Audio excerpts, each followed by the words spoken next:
Hello and welcome to Orleans Virtual Meetup number 13. We're here with Sergey and the team to talk about upgrading Orleans applications and some of the complexity and hopefully some of the answers around doing that. So I shall hand over to Sergey. We're having a little bit of trouble with Skype for Business today, so I think I might have to do the presentation slide flicking while Sergey talks. So hopefully we'll get through somehow or other. So I'll hand over to you, Sergey. Thank you, Richard. Yeah, we'll do some teamwork coordinating between me, you, and Ben, who's going to present some of the slides. So today's meetup is much less of a presentation of kind of what we do or somebody else does. It's more of a setup for a discussion, because the problem of upgrade is such a huge thing that when somebody claims that they solve an upgrade problem, you can laugh in their face, really. I even recently suggested to amend that, saying that there are two hard problems in computer science, naming things and cache invalidation, to the third to it, an upgrade. So the plan is that we'll try to survey the landscape and talk about what we've been doing and sort of plan forward, and then open it up for discussions, ideas, brainstorming, because we were sort of keen to hear what you guys think. And since this problem is such an insurmountable to solve it all, any ideas and any pieces of solutions to help. Okay, so let's start by surveying the landscape. So when they say versioning upgrade, what does it really mean? Because people put different meanings and pieces of the big puzzle into this. So we'll start with evolution of code. At the very simple level, you might just fix a bug in the code and need to deploy a fixed version.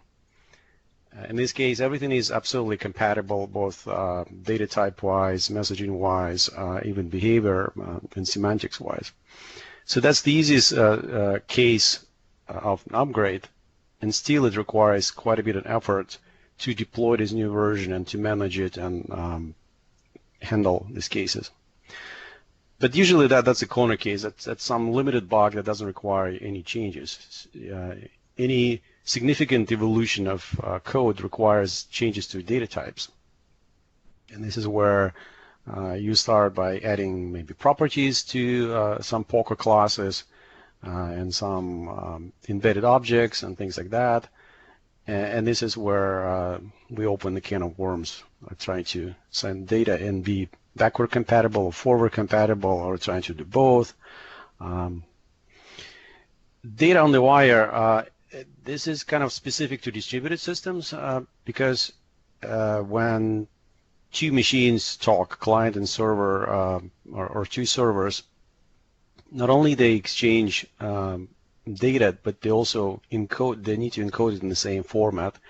This is where serialization comes into play. So it's kind of similar to evolution of data types, but it's not the same. For example, if we change a serializer or optimize serializer to be better or switch to the better one, the data types didn't change, but the representation on the wire did. And handling this correctly is a challenge.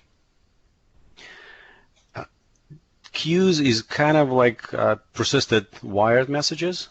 So if you use Event Hub or Service Bus, Kafka, things like that, so you have messages there and you can't go and fix them on the fly. So you have to be able to process all the messages that were queued in the old format, as well as messages that started queuing in a new format, if you change the format of those messages in the queue.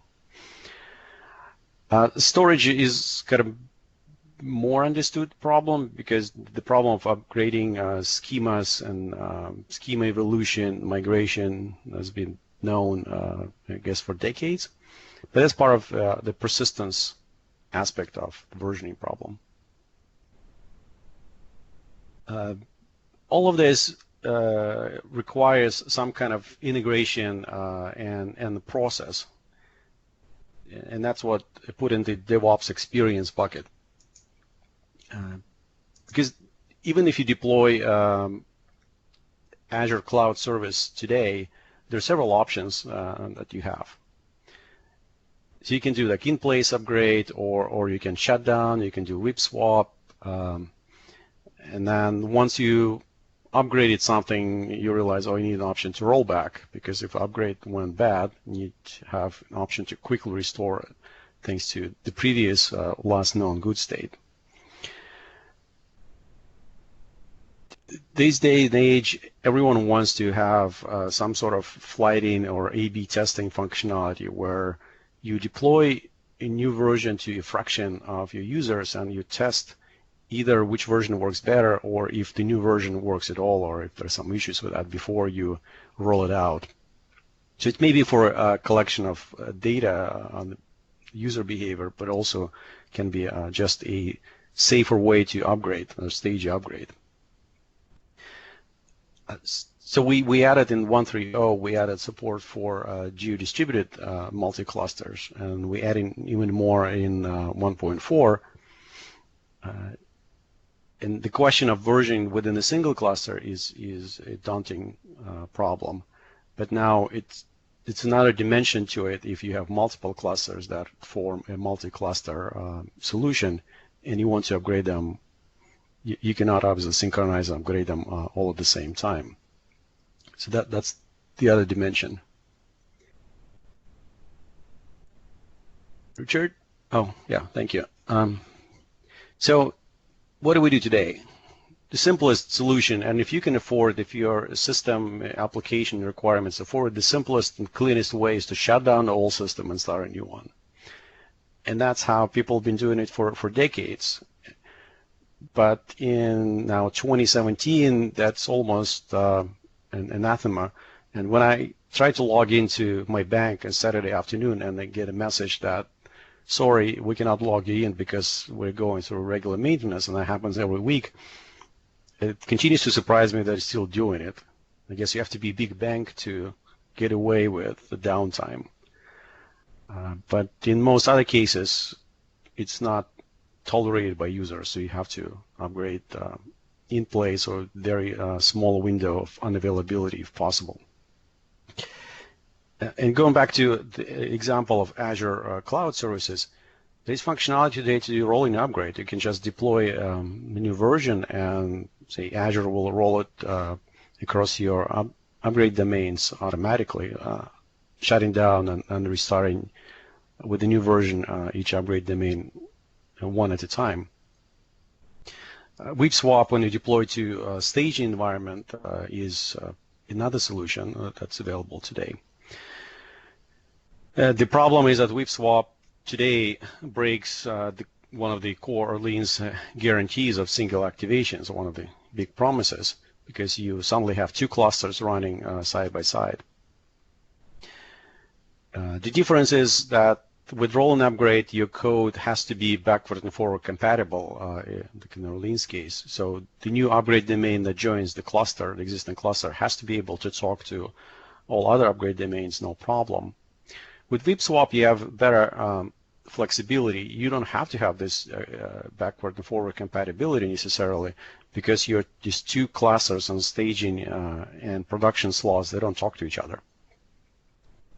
But you have the downside of potentially, not potentially, but realistically getting two activations of grains being actively used in two clusters for some even short period of time, but still it's a problem. Today we don't have any support for handling persistent state and storage or queues, and there's been a requirement since day one that all silos in the clusters are expected to be identical, so they're implied that they're the same. So we're lifting that part with the geo, with support for heterogeneous silos, and we'll talk more about it later. But in the big scheme of things, Orleans is kind of oblivious to most of the upgrade scenarios today. So here's what's happening at the moment. So heterogeneous silos was merged and will be released with in 1.4, which is like imminent to merging last few commits and running last test. So in a few days we should have it out. It's pretty much locked down, that release. And Ben will talk more about how it works.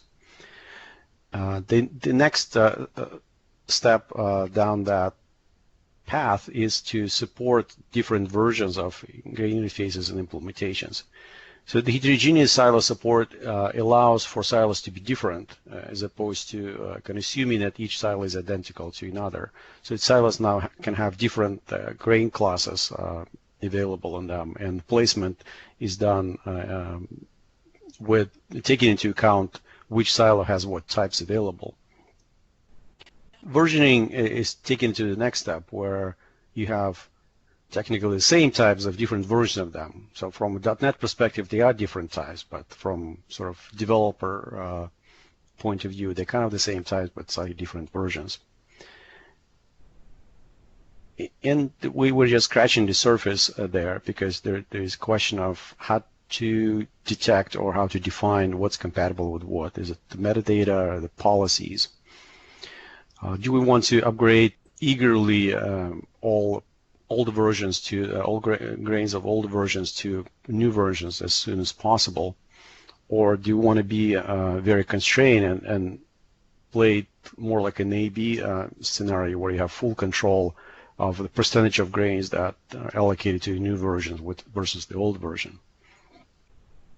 So there's a lot to explore and try and implement there. So the big benefit of support for heterogeneous silos is that now the whip swap scenario can change. So the staging slot, instead of being a separate cluster from production slot, can actually join sort of the single cluster and have newer versions of grains available in the staging slot.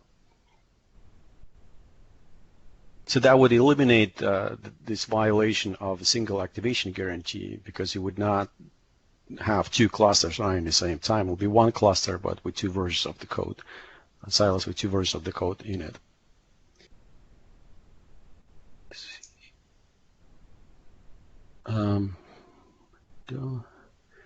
Yeah, the control migration. Yeah, we want to control when we roll to new version.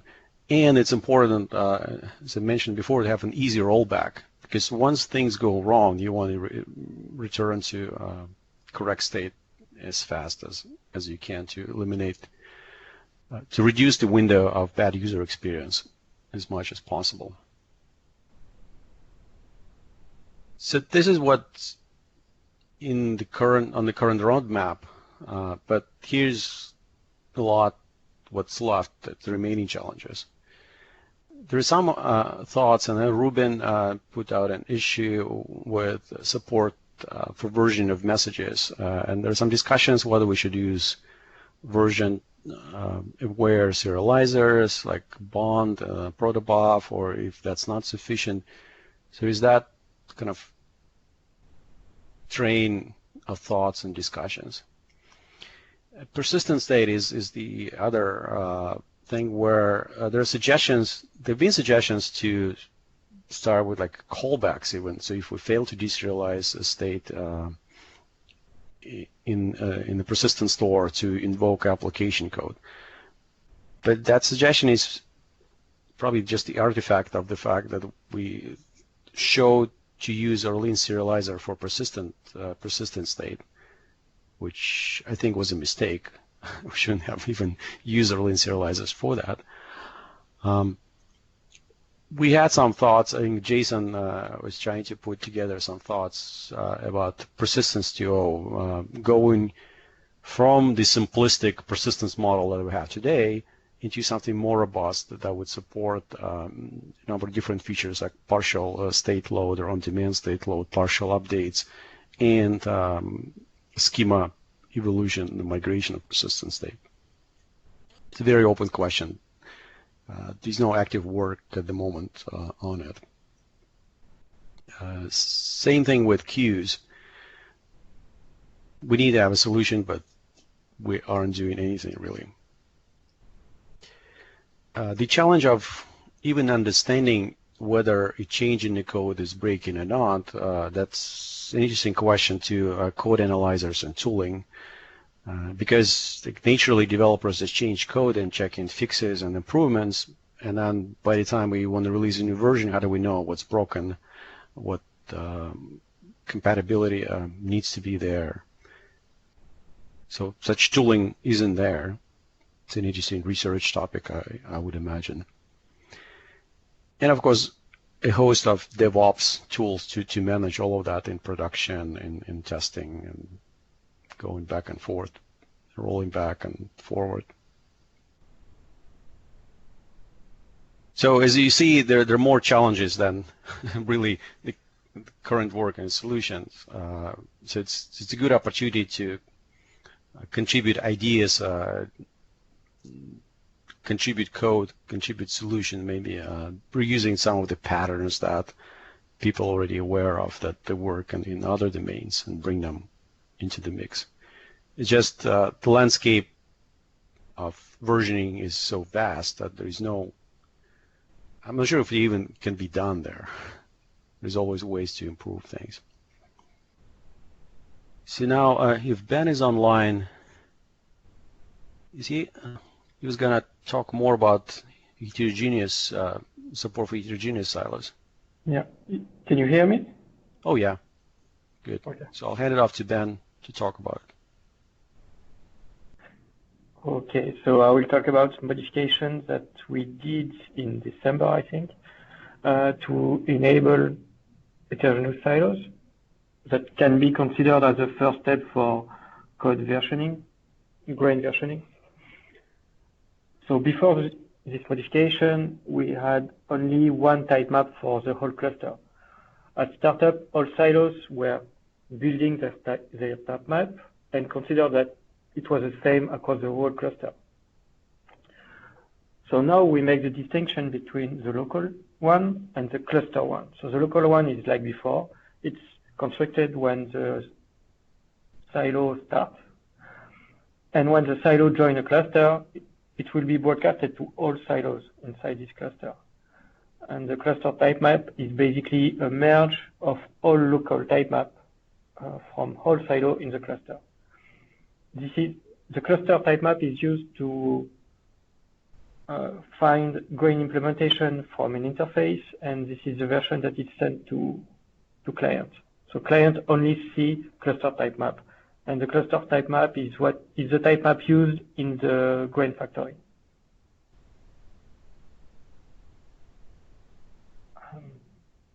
Next slide. Okay. So this is small animation to see what's going on when a new silo joins the cluster. So see here in blue, it's a silo that already joined the cluster that shares the same type map. And we want to start a new cluster, so yellow one, with a different type map. So that at first the silo joins the cluster. It will not be chosen for new placement for now. And now the type map will be refreshed. So all silos in the cluster will ask for the type map for the yellow cluster and will merge it. And when the merge happens, the new silo will be chosen for new placement. Not sure if I'm clear or not. But basically, the yellow silo one will not be used until the merge happens. So in other words, before the yellow silo joined the cluster, only blue types are available. Yeah. And when it just joined, the clients may not know that yellow types are available and silos are no. And only when the type maps are merged and distributed, then all the types are available for placement. Yes. Now when a silo leaves the cluster, the type map will be still the old one, but silo will not place activations on the new cluster like before. And then type map will be recomputed. The cluster type map will be recomputed because cluster knows that one silo left the cluster. And now you can only activate blue type and not the yellow one.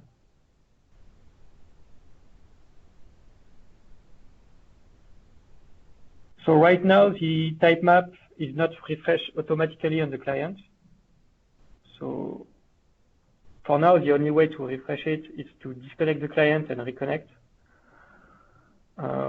We could add an explicit call for the client to be able, so the client is able to refresh it. I think a better way would be to enable gateway to push type map when it changes. And for now, we assume that all grain implementation are the same on the silo. So just like before, this scenario doesn't table versioning. So you cannot have two different grain implementation on two different silos with the same type code. You will have bad things. Maybe we could add support removing interfaces to existing implementation, or add a versioning, add a version attribute to grain class.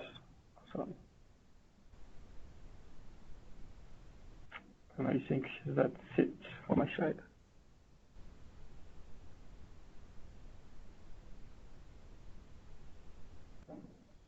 Cool, thank you very much. There's a because I've not been on the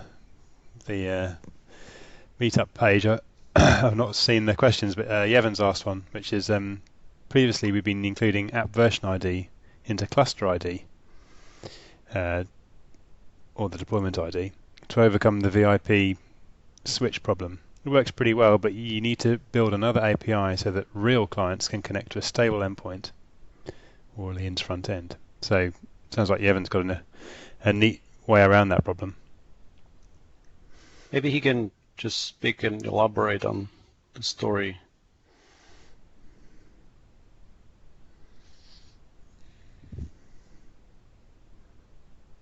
Vivian, can you? Yeah, wait a sec, just my mic.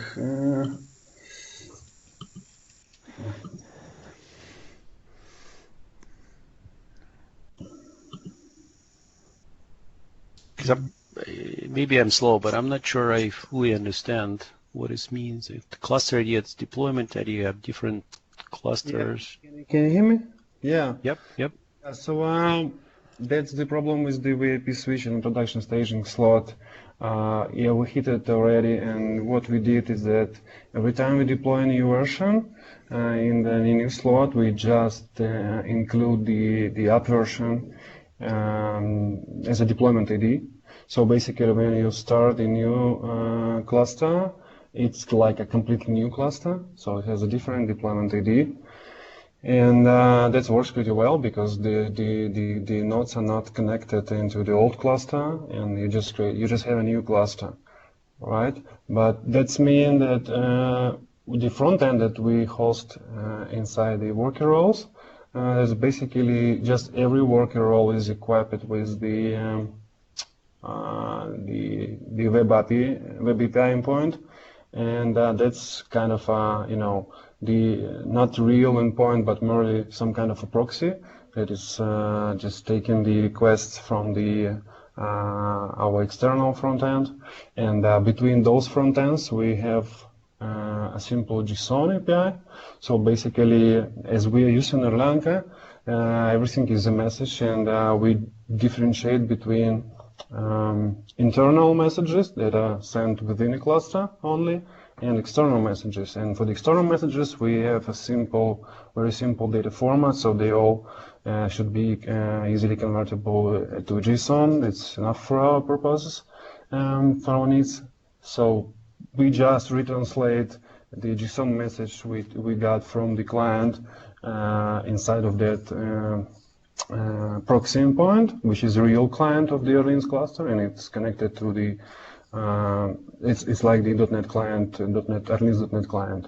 So it merely just transform it into a internal structure and send it to the cluster. So that's how we did it. and it works pretty well. So we don't have that problem with the serialization because the inside of the cluster you always have the same version.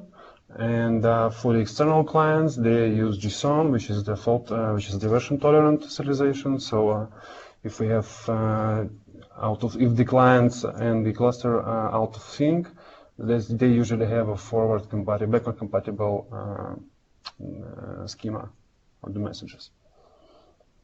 But don't you end up sending messages to two clusters in parallel, so potentially have activations of the same grain in both clusters? No, because we just shut down the previous cluster completely, and we switch.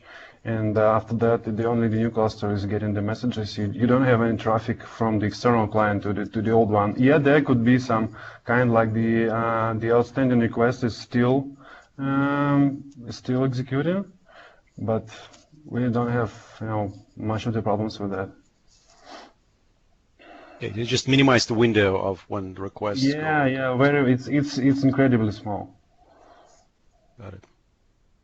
But yeah, it's like not 100% solution that I can recommend.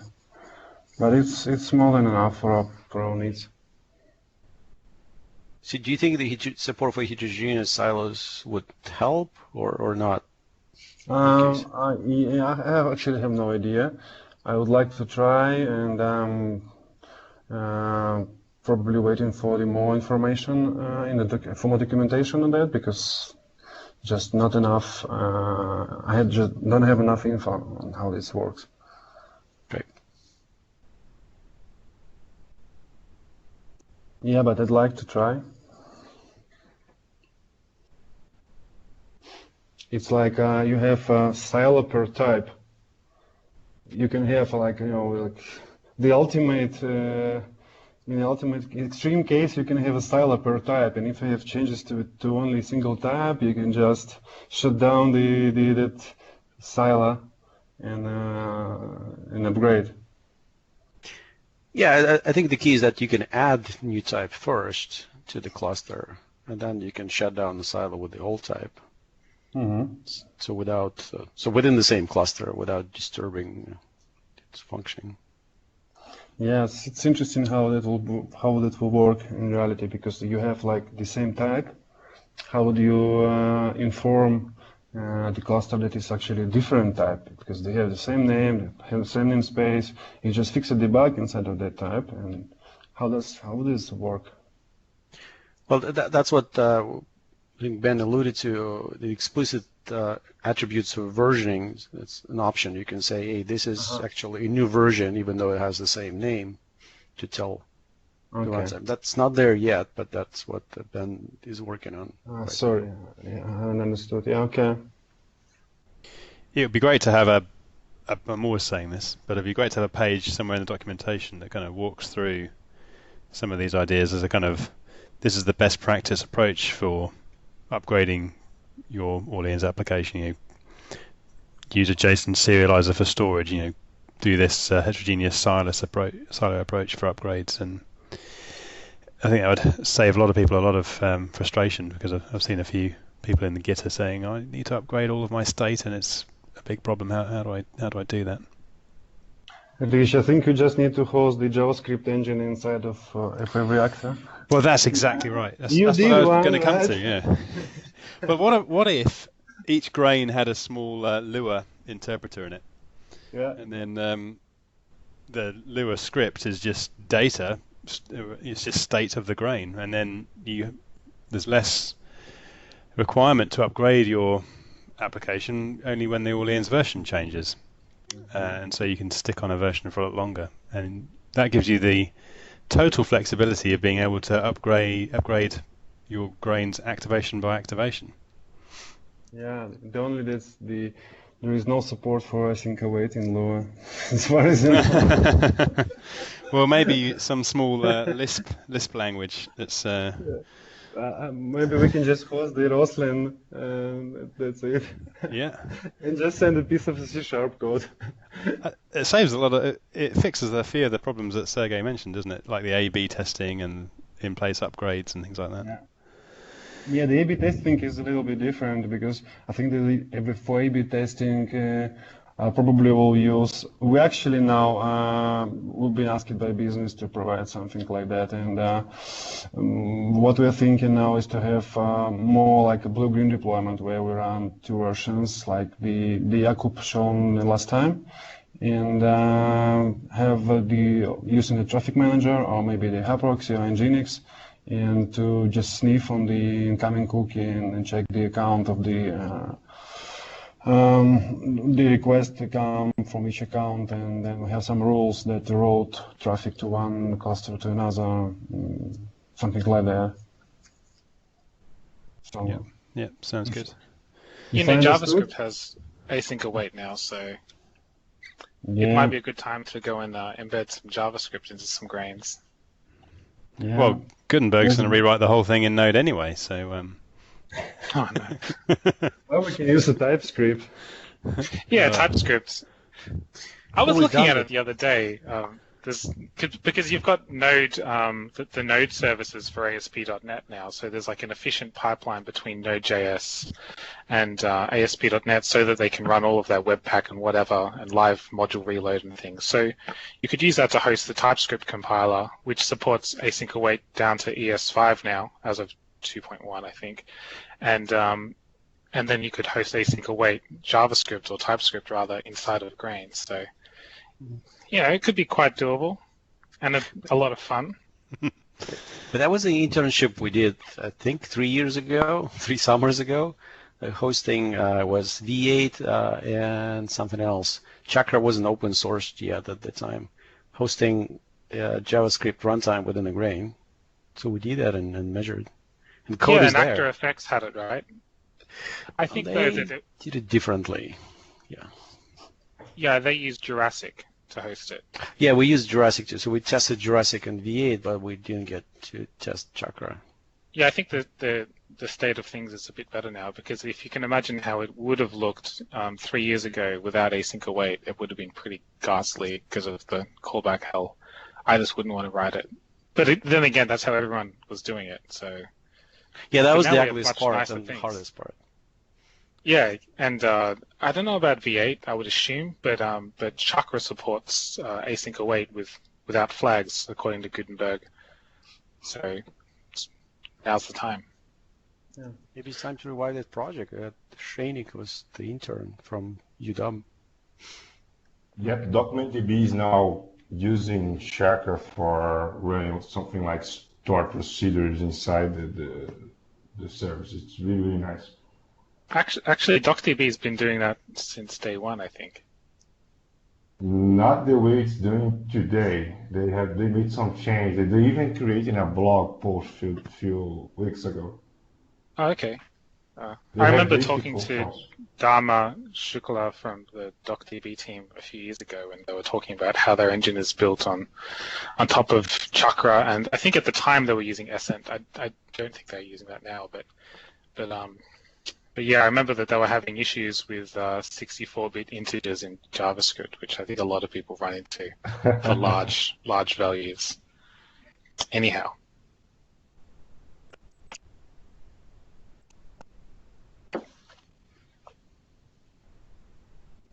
That's all I had to say, unless we want to talk about versioning. Yeah, I believe that probably the docs need to be, the users need to be warned about the issues. Probably recommending some kind of version tolerance serialization like JSON, it's more than enough for, for majority of the projects, I believe. And the problems with the queues, the messages stored in queues actually need to be versioned. I believe that's pretty much obvious for anyone. But there are still surprises when the users, and the new Arlene's users just get surprised that something is broken. The same, I think, for any kind of external storage that have support as storage provider in Arlene's. Regarding the internal messages, the messages sent within a cluster, I think there's the more, how to say, like we can use the binary protocol like the protobuf or the bond or whatever, which is just fine without checking, when you add the new field or have some kind of the, like, I don't know, you can attribute, if you, for example, rename it something and like in a JSON, you can just put a special attribute that say this is the old name and use this name if you got this message. So like, yeah, I think tolerant is okay, but I'm not sure. We usually have, we don't run, let's say, different versions of the same code in a cluster, and hardly see whether we need that. Not sure. I think Ruben explored this ideas recently, right, Ruben? Yeah, I mean, it's been on my mind for a long time, and back in the day, I was always thinking, no, why are we doing serialization ourselves? We should just use Bond or Protobuf or whatever. But I've come to realize that Bond and Protobuf just don't support a rich type system very well, and you always have to hack around or code around, basically that flat, simple record type system that's very basic. And so if we want to provide a full fidelity .NET type system, I don't think that Bond is really or Protobuf is really the option that we should be taking. And I think that maybe it's Stockholm syndrome, but I think that I've decided that really we can do this ourselves and just hopefully split off our own serialization library for everyone else to use. Because realistically, Bond and Protobuf, then it's not like that magic, right? It's a very simple format that anyone can understand, a very simple scheme for handling versioning. Basically, every field in one of those IDL-based serializers has a tag, like an ID, a number, a very small number usually. And they serialize an object as a sequence of tag and value pairs. And so they do that serialization in a while loop. While I haven't deserialized everything, I will go and get the next one. Do I know what that is? Yes, I serialize it like that. No, I'll skip it, or I'll put into some back compatibility property bag that I can use later when reserializing it, right? So I think that it would be pretty doable to implement that kind of thing for ourselves. Of course, it would involve annotations on our types to say, hey, this type here is field ID 0, this type is field ID 1, which is exactly what we do if you use Bond or Protobuf anyway. And that way you've got a path forward to say, oh, okay, I can rename this field if I want, and that's fine.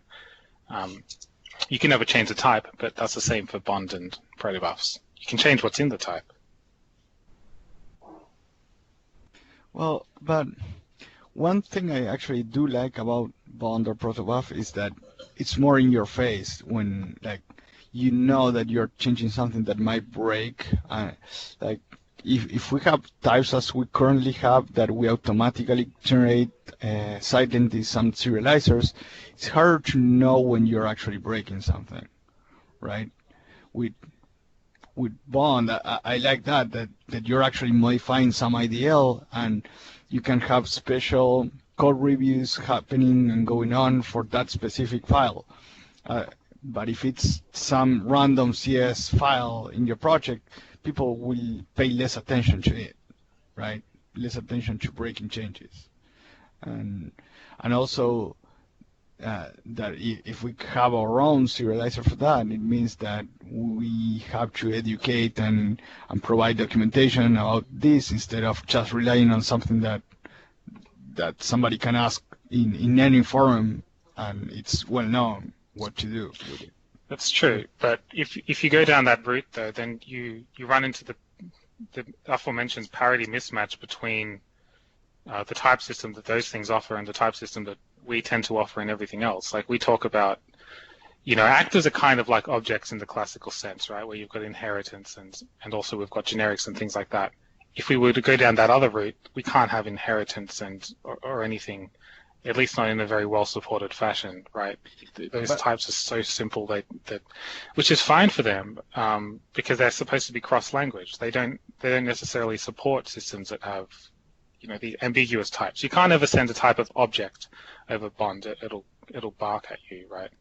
Well, but this is actually for the messages, so not necessarily, you don't need a lot of inheritance for the messages themselves. It's actually potentially a little bit better if you have to be explicit about what you send instead of like getting a runtime exception because you send some type that it's not on the other side of the wire, right?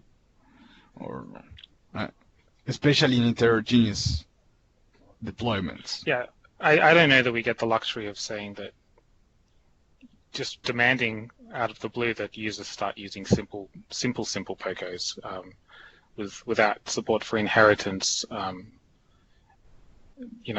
the wire. But that's a good thing, I believe. I'm actually in old school, and I believe that there is no objects on wire, there is only data. So I'm on Roger with that and using Julia. So once we turn into protobuf or the bond, we actually switching the paradigm into message-oriented. There is no more any usage for the interfaces because they all just accept the messages, and that's I think the most this is the greatest problem because it's completely different. Not completely, but it's a different the worldview. And we're actually using the Erlang just because of that. And all of our messages, we stick to the primitives as much as possible. We don't have any kind of a hash sets or whatever. We just use lists and the simple properties. And that's allow us to support JSON if we want and to serialize back and forth. And we used binary serialization. I mean the Arlene's native serializer inside of the cluster, and it works pretty well. But yeah, anytime we can just switch into anything else without any problems. And I think it makes a lot of scenarios much easier to handle. Well, I think what we're concerned about is kind of pigeonholing everybody into just one way of doing things. Because it's good that these scenarios are possible, and we support external serializers like the Bond and protobuf already, but I wouldn't be uncomfortable going and telling all of the users now you have to take, like Ruben mentioned, you have to switch to just basic POCO arguments, and you cannot have your reach type system. Yeah, agrees. So we kind of, I feel like we need to support both, and they are more than that. But. Yeah, exactly. That's why Erlang still have consumers and customers. Some people prefer to use the message-oriented form, and which is great. Yeah, so we have two forms already: the object-oriented Erlins and the message-oriented in Erlang. And I think we are, having a lot of things in the past. There was, stolen from Erlang and now already incorporated into Erlins makes me happy. Yeah. So I think the FSM is the another one. Yeah. So that John, the one that John put, just totally country, right? Yeah, we have it already.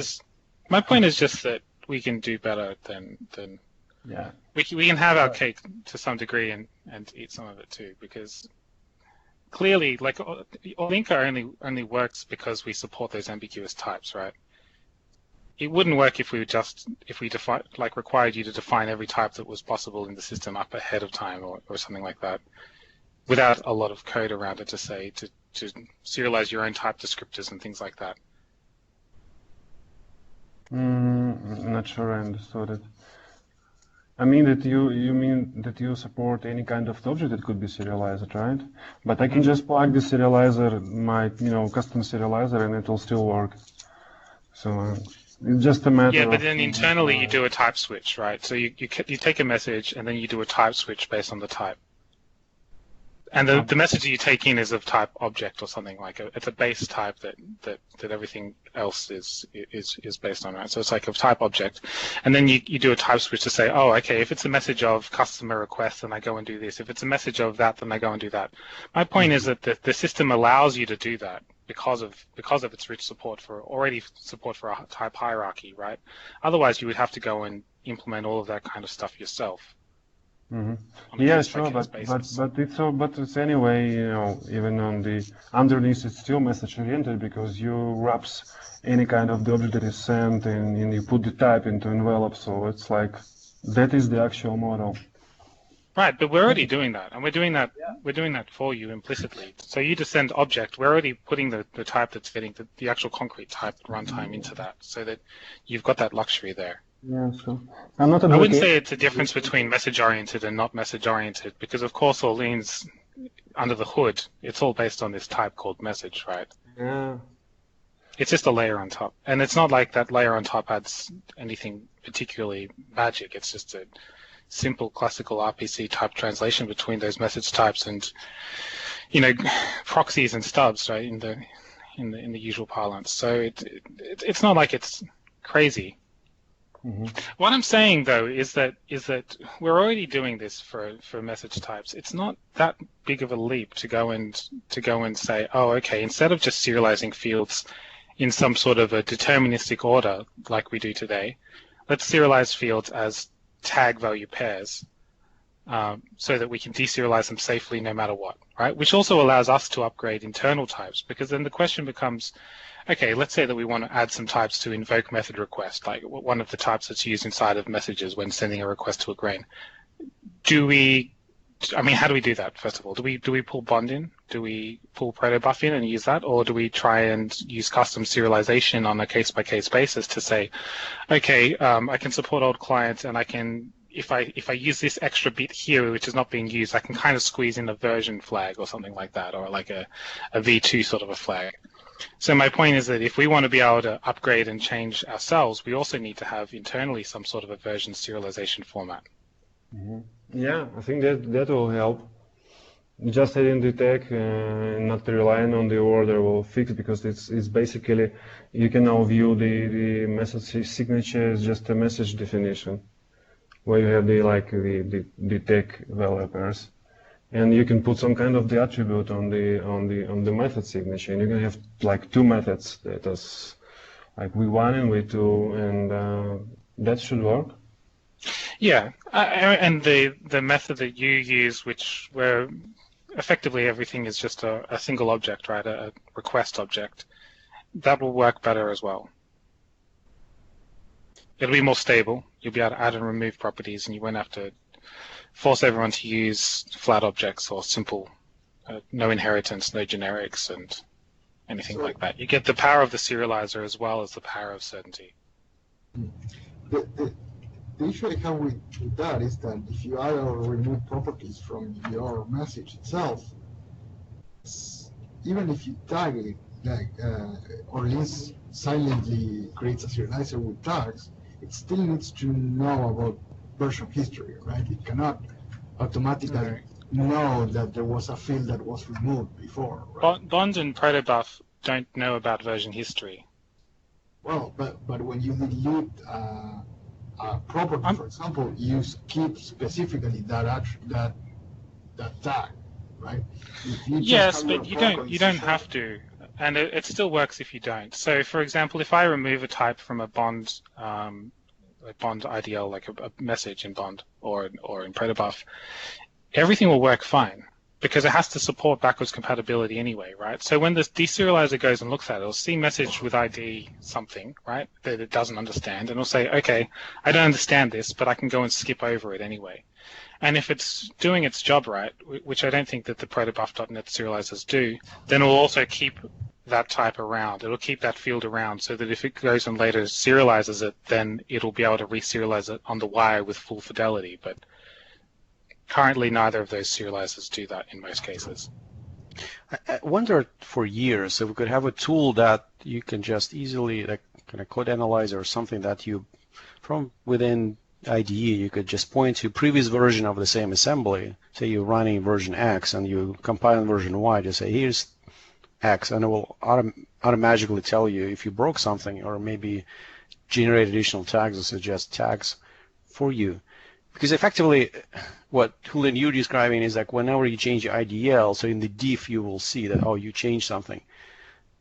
So my kind of feeling is that we could potentially do better than that with advanced tools and like code analyzers, and not just rely on the process of people code reviewing IDL files like you have to with those tools. Sergey, just remember one thing: we are actually going to support .NET Core and Linux and macOS, and those people do not have access to analyzers. VS Code does not have access to it. So if we rely 100% on those analyzers, we will probably let those people down. Oh, yeah, that's a good point. My original thought back in the days was just the command line tool. So it's part of the build. You run this step that flags, it gives you a warning that you changed something since the last version, last known good. Okay. Flag it. So Okay, it doesn't have to something- be. Okay. No, not a Rosin analyzer, but just another tool like the Cogen one. But I think it can be Rosin analyzer in the end. I could wrap in one or the other form, right? Yeah, I see. Yeah, there is that option. There's also another option where you do a similar kind of thing, but at runtime, and you keep your schema repository stored in the cluster somewhere. So, in persistent storage, for example. Does that make sense? This is like entity framework in SQL. Well, that's kind of where I'm heading. I mean, I don't think that's necessarily such a great thing to do. And I think I mentioned the likeness between that method and entity framework on the issue. There's another solution as well, which is ugly, but that's don't change your messages and just add a new type or a new method. Yeah. But what if you have a field and you just want to do a quick, cheeky rename of this field because it turns out that you had a typo in it, right? Just don't. Something like that. Just don't. But if we added this step, right? So we do Cogen anyways. We analyze whether your interfaces are correct, and then you have tasks and things like that. So if we could have a step, we say, hey, by the way, as a warning, you rename the field. If that could be that easy, then we would sort of nudge you to add a method instead of changing, an overload, instead of changing existing method type or argument type. So that is something that could be added. It's definitely not free. Right now we're not storing any information about the name of the properties or anything like that.